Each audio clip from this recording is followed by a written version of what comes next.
औज़ुबिल्लाहिमिनश्शैतानिर्रजीम बिस्मिल्लाहिर्रहमानिर्रहीम। अस्सलाम वालेकुम स्टूडेंट्स, आप देख रहे हैं सी साइंस स्टार्स का चैनल और मेरा नाम है वकास। आज हम OSI मॉडल की लास्ट लेयर डिस्कस करने जा रहे हैं। बिल्कुल आप लोग बहुत बोर हो चुके होंगे ये लेक्चर सुन के कि OSI मॉडल की लेयर्स इतनी आगे ख़त्म होने का नाम ही नहीं ले रही, लेकिन इंशाल्लाह आज हम आखिरी जो फिज़िकल लेयर है उसके बारे में स्टडी करेंगे और उसके बाद ये टॉपिक यहाँ पे ख़त्म हो जाएगा। तो जिस तरह आपको पता है OSI मॉडल के अंदर जो आपकी लेयर नंबर जो फर्स्ट है वो आपकी फ़िज़िकल लेयर है जो कि बॉटम पे आती है। अगर हम OSI मॉडल की लेयर्स की तरतीब लेके चलें तो वो 7 से लेके 1 पे आती है। तो 7 पे एप्लीकेशन, पे presentation, session, transport, network, data link और 1 नंबर पे फ़िज़िकल। 1 नंबर से मुराद ये नहीं कि वो टॉप पे होती है, मतलब वो बॉटम लेवल पे होती है। और सेंडर साइड पे ये फर्स्ट नंबर पे डाटा एप्लीकेशन 7 से आता है और फर्स्ट नंबर पे आता है, और फिर रिसीविंग साइड से फर्स्ट से 7 लेयर तक जाता है। तो फिज़िकल लेयर के ऊपर क्या क्या काम होता है या फिज़िकल लेयर की क्या फंक्शनैलिटी है, रिस्पॉन्सिबिलिटीज़ हैं, वो आज हम डिस्कस करेंगे। सबसे पहले फ़िज़िकल लेयर के ऊपर जो केबल इस्तेमाल की जाती हैं उनकी करैक्टरिस्टिक्स देखी जाती हैं कि कौन सी केबल बेसिकली इस्तेमाल की जाती हैं फॉर कनेक्टिंग डिफरेंट डिवाइसेस, या वो कौन सी केबल है जो कि डाटा ले के जाएंगी बिट्स की फॉर्म में। तो बेसिकली 3 ही होती हैं, ट्विस्टेड, कोएक्सियल और फाइबर ऑप्टिक। ठीक है जी। इन केबल की मदद से डाटा सेंड किया जाता है। तो उन केबल्स का जिक्र इस फिज़िकल लेयर की मदद से किया जाता है। फिज़िकल लेयर डिसाइड करती है कि उन लेयर्स को उस वायर में से डाटा किस तरह सेंड किया जाएगा। तो केबल्स का जो हम सिलेक्शन करते हैं वो फिज़िकल लेयर की बेस पर डिसाइड किया जाता है। इसी तरह उन लेयर्स की फिज़िकल लेयर के ऊपर जो कनेक्टर इस्तेमाल किए जाते हैं उस वायर को यूज़ करने के लिए, जो कि आपकी डिवाइसेस के साथ उन वायर को आपने कनेक्ट भी तो करना है।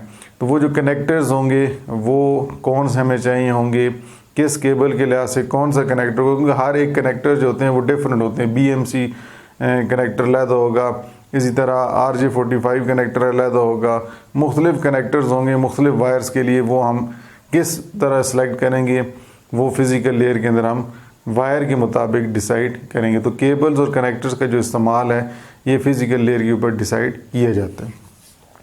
फिर ट्रांसमिशन मोड ये होता है कि किस डायरेक्शन में आपने डाटा सेंड करना है उस दो डिवाइसेस के दरमियान। मतलब क्या वो डिवाइस सेंडर से ही रिसीविंग साइड पे जाएगा डाटा, या सेंडर से रिसीवर पे जाएगा और रिसीविंग के पास जब डाटा पहुंच जाएगा फिर क्या वो सेंडर को भेजेगा। क्या दोनों सिमिल्टेनियसली डाटा को सेंड और रिसीव कर सकते हैं। तो ये जो the way of changing the direction, या और you can say that giving the direction for transmitting data from one place या from one device to another, this is known as data transmission modes। तो जो direction होती है for transmitting the data वो हम physical layer के ऊपर ही decide करते हैं कि क्या वो सिंप्लेक्स मोड होगा, क्या वो हाफ डुप्लेक्स मोड होगा, क्या वो फुल डुप्लेक्स मोड होगा।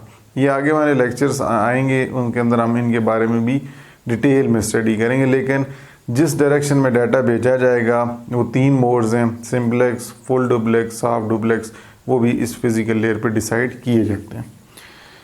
डाटा रेट, क्योंकि हमारे पास जो डाटा होता है यहाँ पर डाटा लिंक लेयर से आ रहा होता है, बिट्स की फॉर्म में होता है। बेसिकली डाटा लिंक लेयर के ऊपर फ्रेमिंग का प्रोसेस होता है। आपने पिछली लेयर अगर डाटा लिंक लेयर को अगर गौर से सुना है तो आपको बेहतर पता चल गया होगा कि डाटा लिंक लेयर के ऊपर जो डाटा होता है वो फ्रेम्स की फॉर्म में होता है। फ्रेमिंग के प्रोसेस से ये डाटा हमें मिलता है और उस फ्रेम के अंदर फिर हम हेडर और टेल एंड करते थे। वो हमने डाटा लिंक लेयर के अंदर डिसाइड किया था, पहले पढ़ा था। बात हम फिज़िकल लेयर की कर रहे हैं तो फिज़िकल लेयर के अंदर वो जो डाटा आपका आ रहा होता है उसको आपने फिर आगे सेंड करना है। कितनी अमाउंट ऑफ डाटा सेंड करेंगे, आप ये कह सकते हैं फिज़िकल लेयर डिसाइड करती है कि एक वायर में से उस ट्रांसमिशन मीडियम में से कितनी नंबर ऑफ बिट्स का डाटा 1 सेकंड में जा सकता है। तो वो उसका डाटा रेट कहलाया जाएगा, उस वायर का डाटा रेट से मुराद कि उस वायर में से क्या उसकी कैपेसिटी है कि कितने बिट्स का डाटा 1 सेकंड में हम भेज सकते हैं। तो वो उस वायर की डाटा रेट की जो कैपेसिटी है वो ये लेयर डिसाइड करके बताती है। उसके बाद आ जाते हैं जी एनकोडिंग। एनकोडिंग ये होता है कि आपने जो डाटा ज़ाहिर सी बात है भेजना है कंप्यूटर सेंडर से रिसीवर की तरफ, तो वो सेंडर से रिसीवर के दरमियान जो डाटा जाएगा तो दरमियान में तो वायर है, तो वायर में तो डाटा आपको नहीं पता चलेगा कि कौन सा डाटा भेजना है, क्या डिजिटली भेजना है, क्या कन्वर्ट करके एनालॉग में भेजना है, क्या एनालॉग से एनालॉग ही डाटा जाएगा, क्या डिजिटल से डिजिटल ही जाएगा। बेसिकली तो स्टूडेंट्स को ये पढ़ाया जाता है और बेसिक टर्मिनोलॉजी के अंदर कि एनकोडर और डिकोडर का प्रोसेस होता है। जिस तरह कि सेंटर साइड जो होती है वो डाटा क्या करती है जी, डिजिटल से एनालॉग में कन्वर्ट किया जाता है और उस एनालॉग को ट्रांसमिशन मीडियम के ऊपर भेज दिया जाता है ताकि वो डिलीवर किया जा सके। रिसीविंग साइड पे क्या होता है जी, रिसीविंग साइड पे जो डिवाइस होती है वो एनालॉग सिग्नल को दोबारा डिजिटल में कन्वर्ट कर देते हैं और ताकि कंप्यूटर उसको रीड कर सके।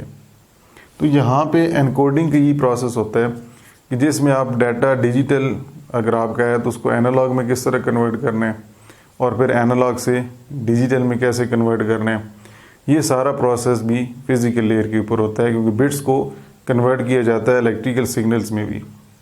एनालॉग सिग्नल्स होते हैं, डिजिटल सिग्नल्स होते हैं, तो कंप्यूटर डिजिटल सिग्नल को डाटा को समझता है, एनालॉग को नहीं समझता, लेकिन जो ट्रांसमिशन मीडियम्स हैं, वायर्स हैं, उनमें से डाटा आपका एनालॉग जाता है। तो इसको कन्वर्जन करने के लिए एनकोडिंग के प्रोसेस से गुजरना पड़ता है।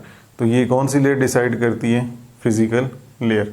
तो ये थी जी आपकी रिस्पॉन्सिबिलिटीज़ ऑफ फिजिकल लेयर, जो कि लेयर नंबर 1 आपकी OSI मॉडल की आती है। और आज का हमारा टॉपिक OSI मॉडल के यहाँ पे ख़त्म होता है क्योंकि हमने आखिरी लेयर जो कि फर्स्ट नंबर पे है फिजिकल लेयर वो पढ़ ली है और इसके पिछली जितनी भी लेयर्स हैं इनकी details, functionalities, responsibilities step by step cover की हैं। तो आज के लेक्चर के लिए इतना ही।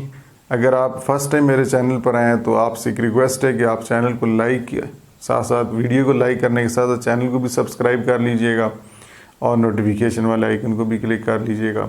इससे आपके पैसे नहीं आपके कटते, ना आपके कोई इंटरनेट की स्पीड पर कोई असर पड़ता है, तो ये एक हौसला अफजाई हो जाती है।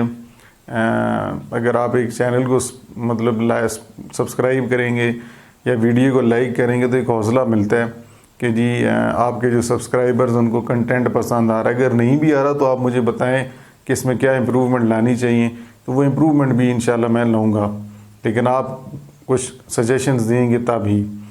तो ये वीडियो को भी आपने आगे शेयर करना है जहाँ तक स्टूडेंट्स को इस मालूमात के बारे में नहीं पता, इन टॉपिक्स के बारे में, ताकि वो भी इसको आसानी से समझ सकें। तो इंशाल्लाह नेक्स्ट वीडियो में आपसे मुलाकात होती है, तब तक के लिए